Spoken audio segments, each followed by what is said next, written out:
Assalamualaikum warahmatullahi wabarakatuh. Perkenalkan, nama saya Medanita Dewi Renanti, salah satu inventor dari tim Institut Pertanian Bogor. Izinkan saya menyampaikan inovasi kami yang berjudul Aplikasi Penerjemah Tangis Bayi Matsas, aplikasi pertama di Indonesia untuk bayi dan orang tua pasca pandemi.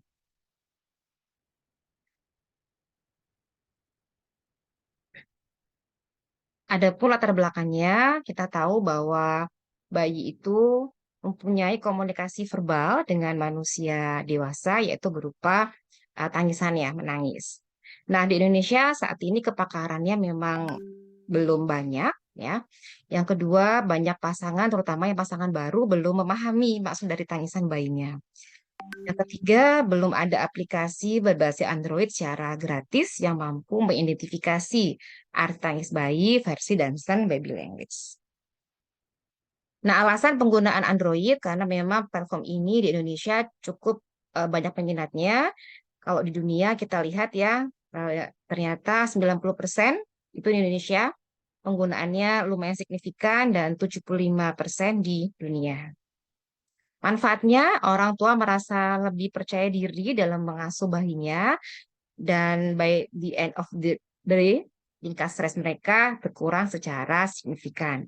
Bayi lebih cepat tenang karena orang tua dapat mengambil tindakan yang tepat berdasarkan arti tangisan bayinya.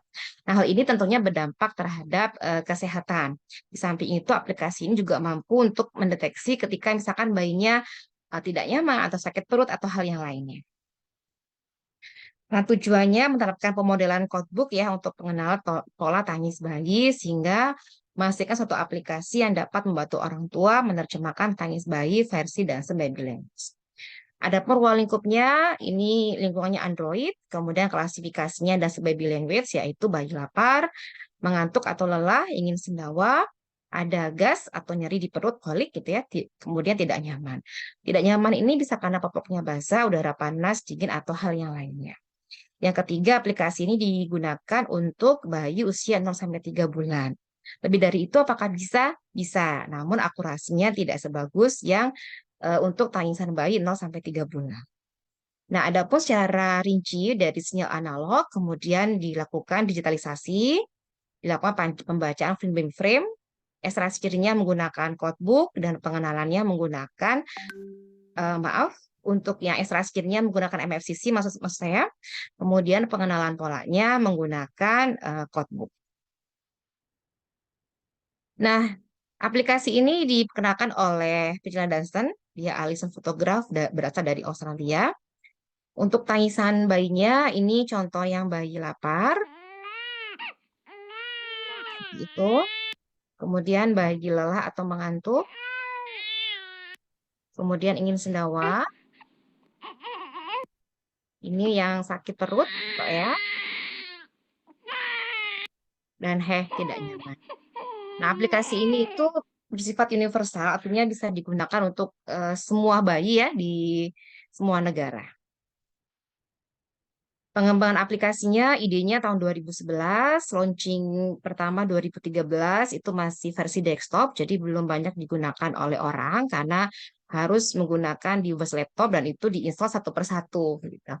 Yang berikutnya tahun 2015 itu prototipe pertama, namun belum launching di Play Store. Launching di tahun 2018. Ini untuk hak ciptanya. Nah, ini untuk akurasi ya, jumlah kaknya kita menggunakan 18 dan itu akurasi di 94% ketika menggunakan jarak Euclid. Ini interface aplikasinya, ini yang diluncurkan di Play Store. Nah, untuk proses perekamannya cukup simpel. Ketika bayi menangis, cukup direkam menggunakan tombol sini, rekam atau record untuk bahasa Inggris. Kemudian kurang lebih 5-40 detik akan ada output atau klasifikasi, nanti ditandai dengan button berwarna pink.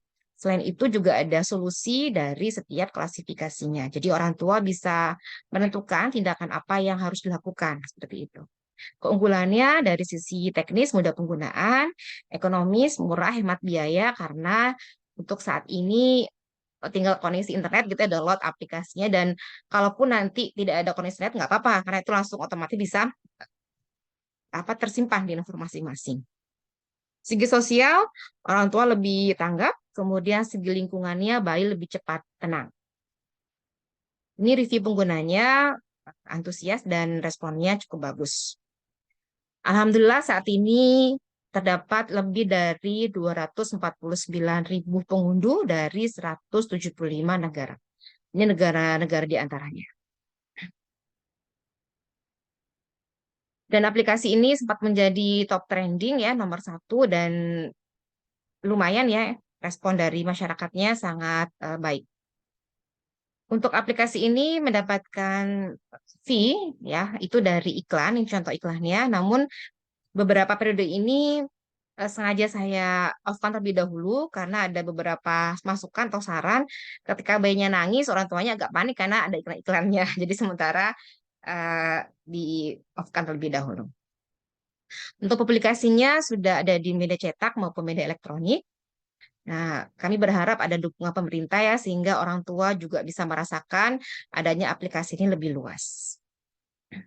Dampaknya 90% ibu merasa puas, terbantu, dan merekomendasikan kepada yang lain. 70% orang tua merasa lebih percaya diri, serta bayi lebih cepat tenang karena orang tua lebih tanggap terhadap maksud tangisan bayinya.